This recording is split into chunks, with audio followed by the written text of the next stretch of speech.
सो अब है इसका थोड़ा रूपरेखा हम देखें। इसका रूपरेखा अब्राहमी वाचा का क्या है? रूपरेखा, आउटलाइन। இப்போது நாம் இந்த ஆபிரகாமின் உடன்படிக்கை குறித்து ஒரு அவுட்லைன் பார்க்க போறோம்। இப்போது इंटरेस्टिंग है बहुत। कान लगा के सुना, ठीक है, मन लगा के सुनना, धन भी लगा, ठीक है ना, धन उसमें डालना। अब हम उसको काम करेंगे, है ना बाबू? क्या नाम तुम्हारा?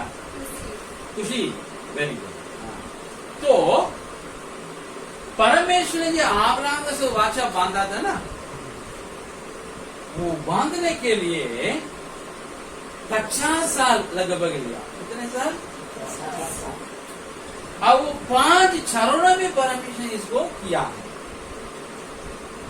ஆண்டவர் ஆபிரகாமுக்கு இந்த உடன்படிக்கை எடுத்துக்கொண்ட நேரம் காலம் 50 ஆண்டுகள் சுமார்। 5 கட்டத்தில் ஆண்டதை நடத்தினார் இந்த உடன்படிக்கை அவனுடைய உடைப்பு। पहले दूसरे तीसरे मतलब एक ही दिन में हो गया ना। முதல் 3 உடன்படிக்கையான ஒரே நாள்ல பண்ணிட்டார்। परंतु चौथी वाचा खास थी, आम नहीं। इसलिए वो खास वक्त लिया 50 साल 5 चरण में।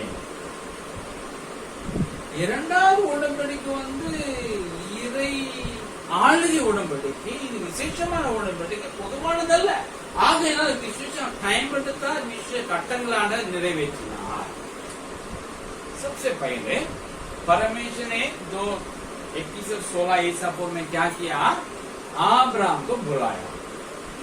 ஆண்டவர் 2116 கிமுல ஆபிரகாமை கூப்பிட்டா। मैंने कहा 50 उनका हुआ होगा उस वक्त में। நான் சொன்னேன் கிட்டத்தட்ட 50 வருஷம் அவனுக்கு அவன் வயசு இருக்கும் அப்படின்னு சொல்லி। तो ये बहुत एक अच्छा भक्त परिवार से नहीं आया। ये भक्तियों कुटुंबத்தில் आब्रहाम வரவில்லை। उसके पापा मूर्ति पूजा करने वाला था, मूर्ति बनाने वाला था। उसको उन लोग सोचे तो भक्ति करते हैं, आज भी वही लोग सोचते। लेकिन बाइबल बताती है ये भक्तिहीनता है। आप इसका जिक्र है दूसरा पत्र 2 अध्याय 6 वचन। और सदोम और अमोरा की नगरों को विनाश का ऐसा दंड दिया कि उन्हें भस्म करके राख में मिला दिया। ताकि वे आने वाले भक्तहीन लोगों को लोगों की शिक्षा के लिए सदोम और अमोरा शहर में रिलीजन का कोई कमी नहीं थी। लेकिन बाइबल बताती है उनका जो रिलीजन है, उनका जो रिलीजियसिटी है, उनका जो भक्ति है, उसे बाइबल बताते भक्तिहीन था। मतलब इट वाज नॉट थी, वो भक्ति नहीं थी, परमेश्वर இங்க சொல்லி இருக்குது 2:2:8 சோதோம் கொமரா என்னும் பட்டணங்களையும் சாம்பலாக்கி கவிழ்த்து போட்டு ஆக்கினைக்குள்ளாக தீர்த்து பிற்காலத்தில் அவபக்தியாய் நடப்பவர்களுக்கு அவர்கள் திருஷ்டாந்தமா வைத்து।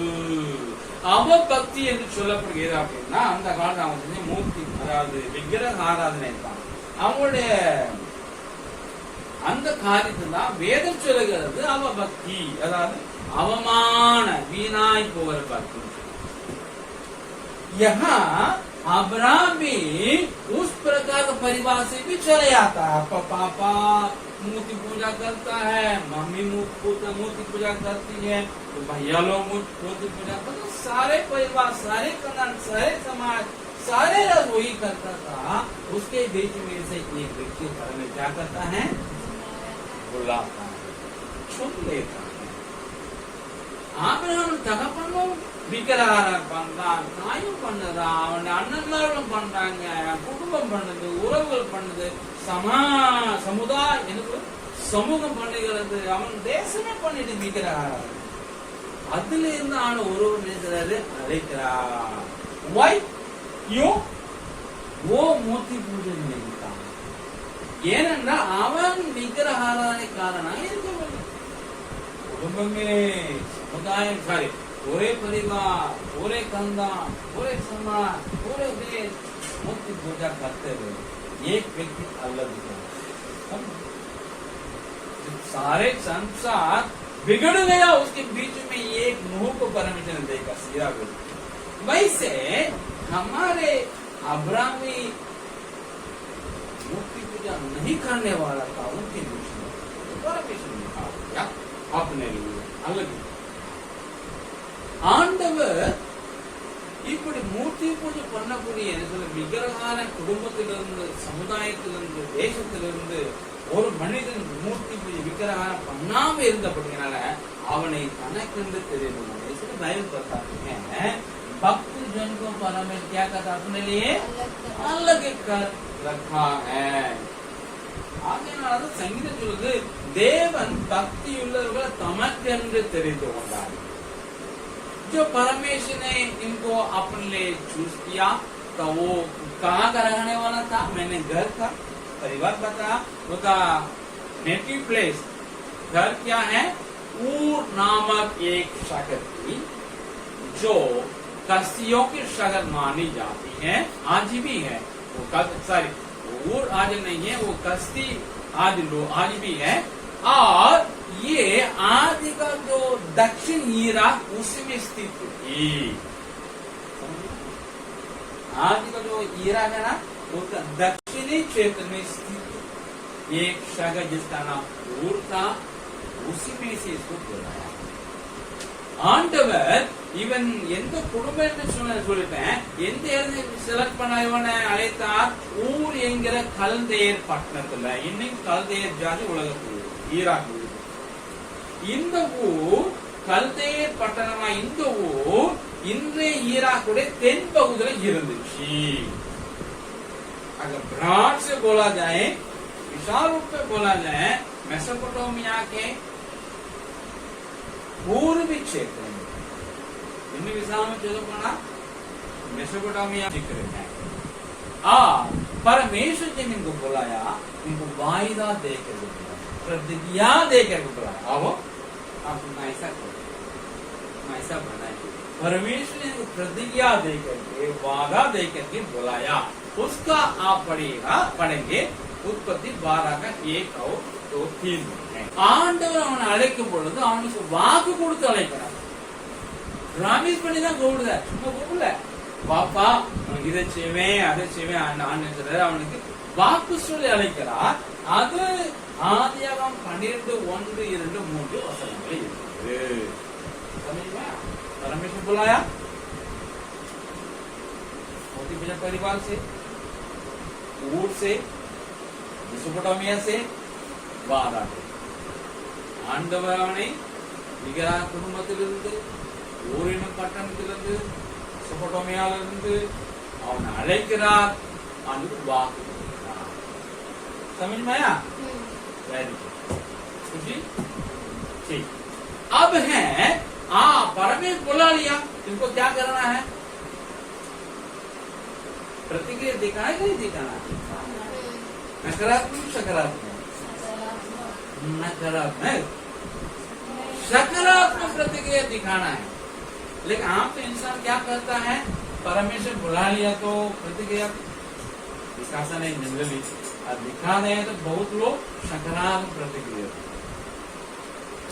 नकारात्मक दिखा लेकिन हमारे अब्राहम सकारात्मक प्रतिक्रिया दिखाया मतलब वो क्या किया परमेश्वर बुला लिया वो क्या कर लिया निकल कर ஆண்டவர் ஆபிரகாமை அழைத்த பொழுது அவன் ரெஸ்பாண்ட் பண்ணிடுவான் பொதுவாக மனிதன் ரெஸ்பாண்ட் பண்ண மாட்டான் பண்ணாலும் யாருக்கு மாதிரி கிளியரா நம்முடைய ஆபிரகாம் உடனடியாக பாசிட்டிவ் ரெஸ்பான்ஸ் கொடுத்த ஆண்டவருக்கு மீன்ஸ் அவன் தன் வீட்டை விட்டு கிளம்பிட்டான் ஆண்டவர் காமிக்கிற தேசம் சரிங்களா उत्पत्ति 12 का 1 2 3 यहोवा ने अब्राहम से कहा, अपने देश और अपने कुटुंबियों और अपने पिता के घर को छोड़कर उस देश में चला जा जो मैं तुझे दिखाऊंगा, और मैं तुझसे एक बड़ी जाति बनाऊंगा और तुझे आशीष दूंगा और तेरा नाम महान करूंगा और तू आशीष का मूल होगा। तीन हो गए ना?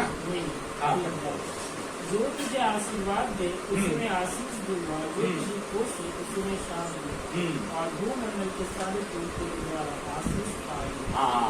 தமிழ் சொல்கிறது ஆதியாகமம் 12:1 முதல் 3 வரை, கர்த்தர் ஆபிரகாமை நோக்கி, நீ உன் தேசத்தையும் இனத்தையும் தகப்பனுடைய வீட்டை விட்டு புறப்பட்டு நான் உனக்கு காண்பிக்கும் தேசத்துக்கு போ.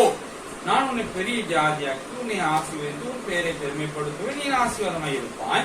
உன்னை ஆசீர்வதிக்கிறவனை ஆசீர்வதிப்பேன், உன்னை சபிக்கிறவனை சபிப்பேன், பூமியில் உள்ள वंशங்கள் எல்லாம் உனக்குள் आशीर्वदिக்கப்படும் என்றார்।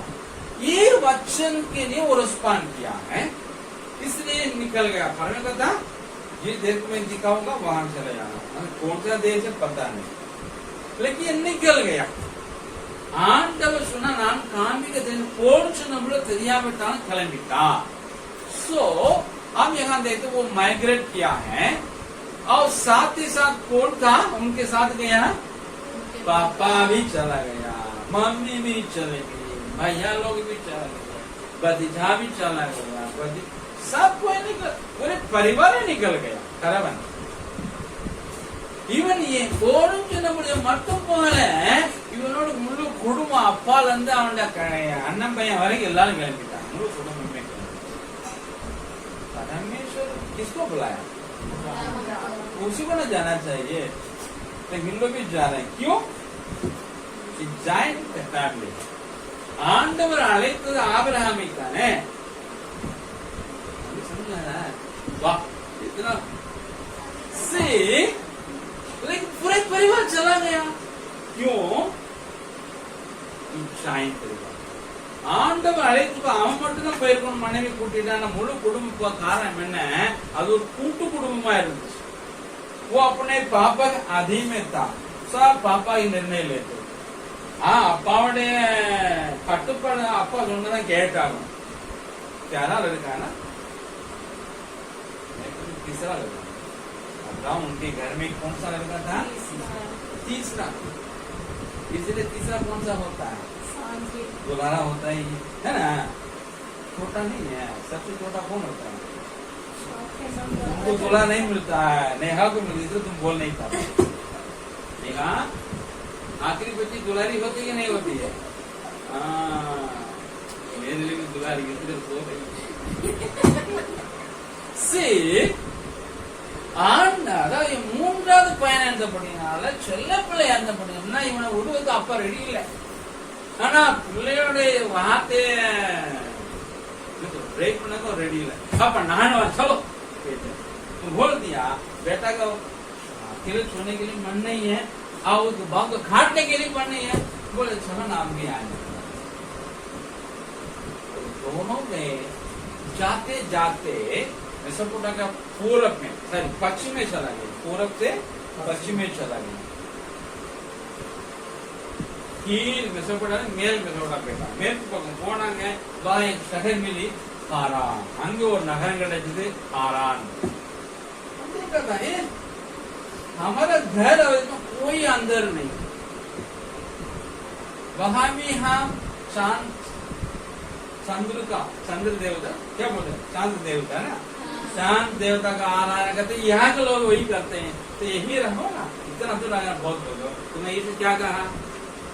ऊट को छोड़ने के लिए कहा, ऊट को कहाँ गए हम लोग, हम यहाँ रहेंगे। बेचारे क्या करेगा, अकेला कितना पापा का सामना करेगा? भैया है और पूरा परिवार ठीक है, पापा रह गए। இங்க வந்தோடனே அவங்க அப்பா சொன்னாரே, ஊருக்கும் ஆறானுக்கும் ஒரு வித்தியாசமே இல்லை, அங்க உள்ள மக்கள் தான் நம்ம இங்க உள்ள மக்கள் இருக்கிறாங்க। அவனும் சந்தன வழிபட்டான், இவனும் சந்தன வழிபட்டாங்க, இன்னும் இருக்குமே இல்லப்பா, நம்ம ஆண்டு சொல்ல இடத்துக்கு போகணும்ல, இன்னும் ஊரை விட்டு தான் வர சொன்னாரு। ஆமாப்பா அந்தாச்சு இல்ல கடன் இருக்கு, இவன் வழி எல்லாம் கடைசி பையன் எத்தனை பேர் இருப்பான் சரிப்பான்னு சொல்லுவான்। बैठते बैठते कुछ साल हुआ, 205 उम्र हुआ, उनके पापा का मर கொஞ்ச காலம் நம்ம அப்பா செத்து போயிட்டாரு, 208 வயதுல. इसका जिक्र आप बाद में पढ़िएगा घर जाकर के। आपको उत्पत्ति 11 अध्याय का 31-32 और प्रेरित काम 7 का 4 वचन का अगला बात, मतलब फर्स्ट இத குறித்த ஒரு ரெஃபரன்ஸ் உங்களுக்கு வேணும்னா ஆதியாகமம் 11 அதிகாரம் 31 32 வசனங்கள், அப்புறமா அப்போஸ்தலர்களுடைய 7வது அதிகாரம் 4வது வசனம் முதல் பகுதி பார்க்க गया आ गया रह गया आधा रास्ता। जब पापा मर गया तब वर्ष है आपको 291 ईसा पूर्व है।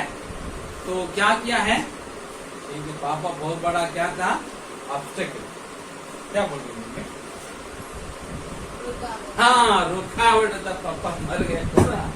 बाकी सब आप रहिए, भैया रहो, सब कोई रहिए, आप चला जाएंगे। ये अकेले निकलते एक और भी आदमी आ गए, उनको बन जाता, और अब सच हम भी आएंगे आपके साथ।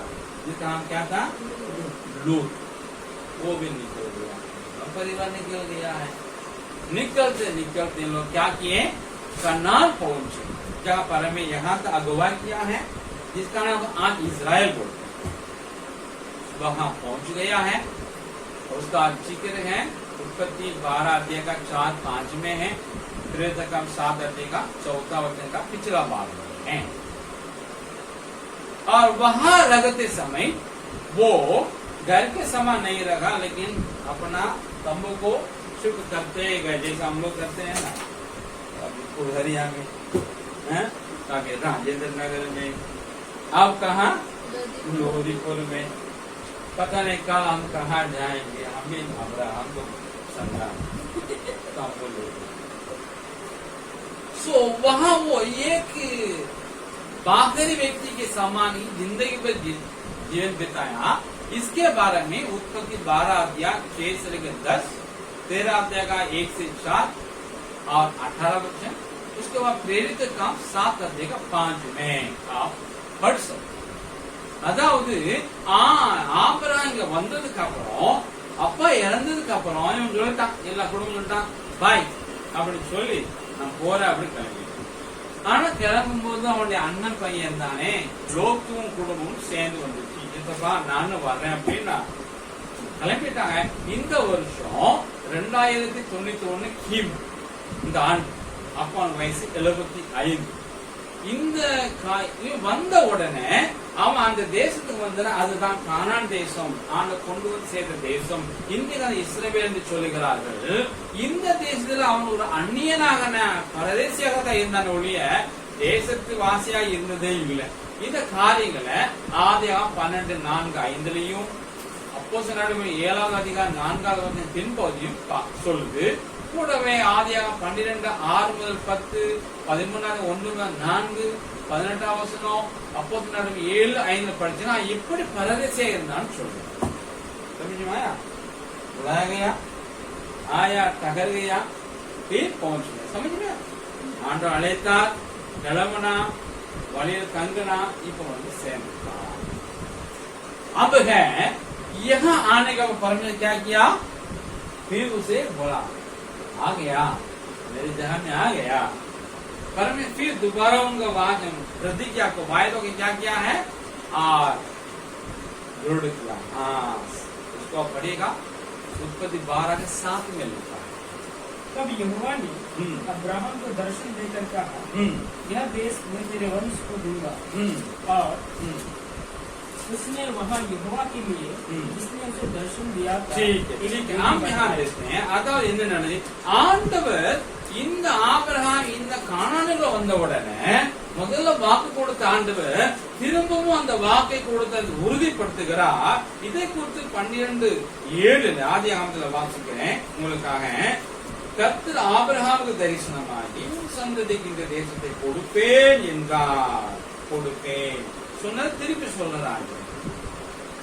कुछ साल हुआ, कुछ साल के बाद परमेश्वर ने क्या किया है, वो फिर परमेश्वर कंफर्म करता है आपको 13 अध्याय का 14, 15, 16, 17 वचन पढ़िएगा तो आपको मालूम होगा ஆண்டவர் திரும்ப சில வருஷங்கள் என்ன செய்கிறார் சொன்னதை இன்னும் ஸ்ட்ராங்கா சொல்றாரு. அந்த வாக்குத்தத்தை குறித்து ஆதியாகமம் 13ஆம் அதிகாரம் 14 முதல் 17 உள்ள வசனங்களை எழுதியிருக்கிறது. இது என்ன கான்டெக்स्ट, ये कौन सा कॉन्टेक्स्ट की संदर्भ में परमेश्वर कहता मैं आपको बताता हूँ. जब लूत आया ना, भतीजा आया ना, नहीं आया, अब्राहम का भतीजा आया ना, आया, इसके का उसको भी आशीष मिली, जो बहुत आशीष हो गया. क्या हो गया, लूत के और अब्राहम के दोनों जो चरवाह लोग हैं उनके बीच में झगड़ा हो गया पानी के लिए या घास के लिए. इन लोगों बहुत सारे भेड़ बकरी तो सुनने में आया अब्राहम को, भतीजा बाबू इतना बड़ा विशाल जमीन हमारे सामने है, चलो ना जहाँ तुम्हें अच्छा लगा वहाँ जाओ, जहाँ जिसको तुम छोड़ोगे उसको हम ले लेंगे. इस प्रकार दोनों अलग हो गया. दोनों अलग होने के बाद परमेश्वर क्या करता है, बोलता है ये दे तो तुमको दूंगा, तुम्हारे वंश को दूंगा, हमेशा के लिए दूंगा, हमेशा के लिए दूंगा. परमेश्वर दूंगा. तो तीसरा बार परमेश्वर वहां प्रतिज्ञा को और दृढ़ करता है. ஆபிரகாம் வீட்டு லோத்து பிரிந்து போனதுக்கு அப்புறம் தான் ஆண்ட இன்னும் ஸ்ட்ராங்கா அவனுக்கு வாக்குத்தத்தம் கொடுக்கிறாரு. சொன்னதே திருப்பி சொல்றாரு, இந்த தரவே தருகிறேன். सामने देखते परमेश्वर तीसरा बार उसको क्या करता है, दृढ़ करता है. ஆண்ட மூன்றாம் முறையா வசனத்தை வாக்குத்தத்தத்தை உறுதிப்படுத்துகிறார். अब चौथा क्या हुआ है, कुछ साल के बाद परमेश्वर जिनको 85 उम्र हो गया तब परमेश्वर को वाचा बांधता है. अभी तो बुलाया वायदा दे करके, फिर आने के बाद एक बार वायदा को दृढ़ किया, फिर परमेश्वर ने भतीजा अलग होने के बाद फिर बोल रहा मैं तुमको दूंगा. और चौथा बार परमेश्वर करता है, फिर भी बोलता है लेकिन अभी वाचा बांध देता है, संधि बना देता है. जिसका जिक्र है पूरे 15वां अध्याय में है. उत्पत्ति के खास करके पहला वचन से 7वां वचन, फिर 8 से लेकर के 21वां वचन तक लिखा होता है. ஆண்டவர் வாக்கு கொடுத்து அழைத்தார், வந்து சேர்ந்தக்கார வாக்கை உறுதிப்படுத்தினார். அப்புறமா லோத்து அவன் பிரிந்த திரும்ப வாக்கு ஆண்டவர் இன்னும் ஸ்ட்ராங்கா ஆக்குறார். இப்ப கொஞ்ச காலத்துக்கு நாலாவது என்ன செய்யற ஆண்டவர் அவனோட உடன்படிக்கை பண்ணி வாக்குத்தத்தத்தை இன்னும் ஸ்ட்ராங்கா ஆக்குறாரு. அப்பான வயசு 85. இதை குறித்து ஆதியாகமம் 15வது அதிகாரம் சொல்லப்பட்டிருக்கிறது. குறிப்பாக 1 முதல் 7 வசனங்கள், அப்புறமா 8 முதல் 21 வசனங்கள் எழுதப்பட்டிருக்கு. कड़ेसिया आखिरी में 5वां परमेश्वर ने क्या किया है, जो वाचा बांधा था उसको 14 साल के बाद, मतलब जब हमारा अब्राहम 99 साल हो गया तो वाचा के लिए बोलता है ये चिन्ह तुम्हें होना चाहिए. ஆண்டவர் சொல்றாரு 14 வருஷங்களுக்கு ஆண்டவர் இந்த வாக்கு இந்த உடன்படிக்கையை பண்ணின உடம்பை இன்னும் உறுதிப்படுத்துகிறார், புதுப்பிக்கிறார். எப்படி அப்படின்னா ஒரு அடையாளம் உங்க மேல் காணப்பட வேண்டும். என்னோட உடன்படிக்கை 100 जो वाचा हुई ना, तो परमेश्वर एक टोकन रखा, चिन्ह रखा. कौन सा चिन्ह, स्वर्ग में रखा, आकाश में रखा. ये तुम्हारे और मेरे बीच में की मेरी वाचा का चिन्ह मेरे यहाँ रहेगा. तुम देखते रहो, हम भी देखेंगे, हम भी स्मरण करेंगे.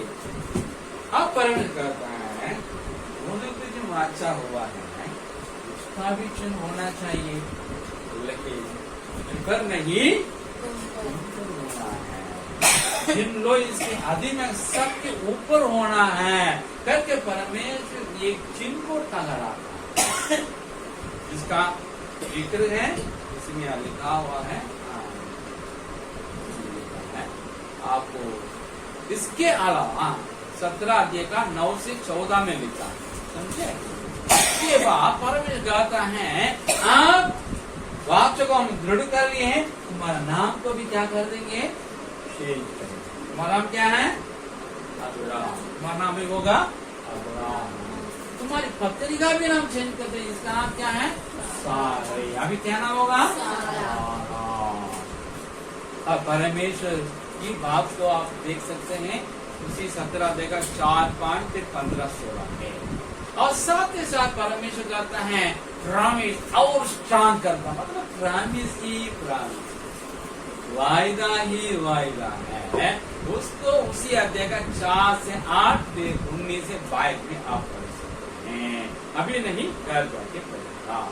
सो ஆண்டவர் இவனுக்கு 14 வருஷங்களுக்கு உடம்படிசை புதுப்பிக்கிறார், ஸ்ட்ராங் ஆகிறார். 85 வயசுல பண்ண உடம்படிக்கை 15 அதிகாரத்தை எழுதி இருக்கிறது, அதை அவர் புதுப்பிக்கிறார், ஸ்ட்ராங் ஆக்குகிறார், உறுதிப்படுத்துகிறார், திடப்படுத்துகிறார். அப்ப என்ன சொல்லுகிறார், எப்படி நோவாட்டாண்ட சொன்னாரோ உனக்கும் எனக்கும் மத்தியில பண்ணின என் உடன்படிக்கை அடையாளமாக என்னுடைய விலை நான் வானத்துல வைத்து நீ நோக்கி பார், நானும் நோக்கி பார்ப்பேன். உனக்கு நோக்கி பார்க்கும் போதெல்லாம் நம்பிக்கை உண்டாகும், நான் நோக்கி பார்ப்பதெல்லாம் இதை நினைப்பேன், அழியக்கூடிய வெள்ளம் கொண்டு வரக்கூடிய மழை வராது என்று சொல்லி. ஆனா இன்னைக்கு ஆண்டவர் ஆபிரகாம் சொல்லுகிறார், இந்த உடன்படிக்கை அடையாளம் என் மேல இருக்க கூடாதுப்பா, உன் மேல இருக்கணும், இது உடன்படிக்கை உட்படுகிற சந்ததி மேல இருக்கணும் அப்படின்னு ஒரு அடையாளத்தை கொடுக்கிறார். அதை குறித்து 17 அதிகாரம் 9 முதல் 14 வருஷங்கள் எழுதப்பட்டிருக்கிறது. அதோடு கூட நிக்காம ஆண்டவர் அவங்களோட பெயரை மாத்திருக்காரு. ஆபிரகாம் பேர் மாறப்பட்டு ஆபிரகாம் ஆகிட்டார். சாராய் மனைவி பேரு சாரா என்று மாற்றப்படுகிறது. இதை அதே அதிகாரத்தில் 4, 5, 17, 16 வாசிக்கிறோம். அதே அதிகாரத்தில் 4 முதல் 8 வரை வசனங்கள், 19, 24 வசனங்கள்ல ஆண்டவர் என்ன சொல்லுகிறார், அவங்களுக்கு இன்னும் வாக்குத்தத்தங்கள் கொடுத்து பலப்படுத்துகிறார். सो अगले बुलाया, प्रॉमिस को और दृढ़ किया, फिर और दृढ़ किया, वाचा बांधा, उसका नबी नहीं कर इसके लिए ऊंचा साल लगा, मतलब 75 उम्र में चले आया, हम आपको बता रहे हैं। और 99 साल में क्या हुआ, वाचा दृढ़ हुआ। कनान में 24 साल, कनान आने से पहले पूर्व में बुलाने वक्त से लेकर आगे वहां से निकलने वक्त तक 25 साल हुआ होगा। ஆண்டவர் இவனுக்கு இந்த உடன்படிக்கையை பண்ணி முடிக்க அவர் 49 வருஷங்களை அநேகமா எடுத்திருக்கார். 75 வயசு வந்துட்டு அவங்களுக்கு, ஆனால் 99 வயசு தான் அவன் உடன்படிக்கை ஆண்டவர் உறுதிப்படுத்துகிறார். சோ இந்த வருஷங்கள் 75, 90 வரைக்கும் 24 வருஷம். அப்போ 25 வருஷம் கண்டிப்பா நடந்திருக்கும். ஊர்பட்ட அலைச்சல் இருந்து ஆறாம் வந்து தங்கி அந்த வரைக்கும் 25 கண்டிப்பா. சோ ஆண்டவர் அழைத்து வாக்கு திரும்ப கொடுத்து காணல, அதை உறுதிப்படுத்தி லோத்து போனதுக்கு அப்புறம் திருப்பி ஆண்டு அவனுக்கு உடன்படிக்கை பண்ணி கடைசியா அவனுக்கு அதை உறுதிப்படுத்துகிறார். 5 காரியங்கள், 5 கட்டங்களை பார்க்கிறோம். 5 चरणों में इसको हम देख सकते हैं। इसका क्या विशेषता है ये मैं बंद करता हूँ, चौथा आज नहीं जाएंगे। तो ये विशेषता क्या है, ये वाचा है निशरत, कोई शरत नहीं। शरत किसका शरत है, परमेश्वर बोला मेरा शरत रहेगा मेरे लिए, तुम्हारे शरत नहीं। ऐसा कोई है, कोई लिस्ट बनाता है अपना मकान किराएदार को शरत नहीं, मकान अपने शरत रखता, ऐसा कोई मकान मालिक है? बोलेंगे ऐसा कोई करता तो क्यों बोलेंगे ना? तो हमारा परमेश्वर क्या किया है, अपने लिए शरत बनाया, लेकिन दूसरी पार्टी शरत बनाया ही नहीं। इसलिए ये अनकंडीशनल वन, इसका ये जो वाचा टोटली पूरा परमेश्वर पर निर्भर है, अब्राहम पर निर्भर है। यूनियन हम लोग लेते हैं, क्या हमारा कोई शरत है? यीशु मसीह ने कहा मैं सबके लिए लहू बहाता हूँ, शरीर को छोड़ने देता। ये शरत यीशु मसीह का है। सब आइए आइए बोल दिया, किसमें? वाचा में। ஆண்டவர் இதுல நிபந்தனை இல்லாம உடன்படிக்கை ஏற்படுத்துகிறார். நிபந்தனையற்ற உடன்படிக்கை.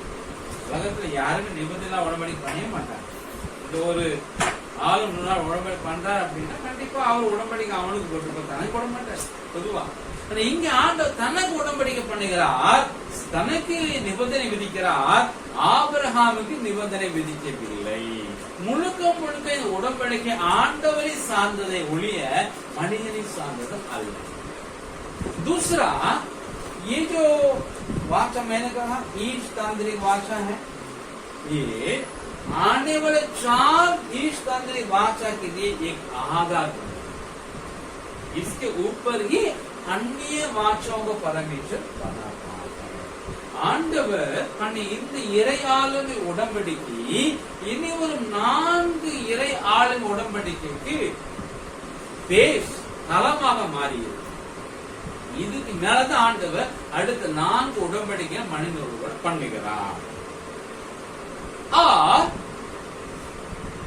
परमेश्वर जो कुछ पहले किया इस वाचा के पहले वो, और अब परमेश्वर जो करने लगा मानव इतिहास में और जो करता रहेगा, ये तीनों इसी वाचा पर ही निर्भर, इसी वाचा में फिट हो गया है. அதாவது ஆண்டவர் செய்ய ஆரம்பித்த காரியங்களும்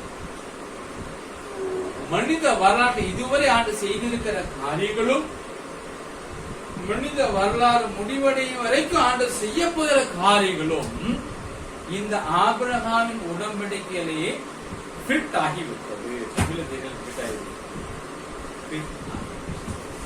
இதுதான் இதனுடைய விசேஷம். உலகத்துல என்ன நடந்தாலும் நாம ஆபிரகாம் உடன்படிக்கை பார்த்தோம் புரிஞ்சுக்கிறோம். जो कुछ दुनिया में होती है इसको समझना हमको क्या करना होगा? अब्राहम की वाचा को देखेंगे, स्टडी करेंगे, समझ में आ जाएगा.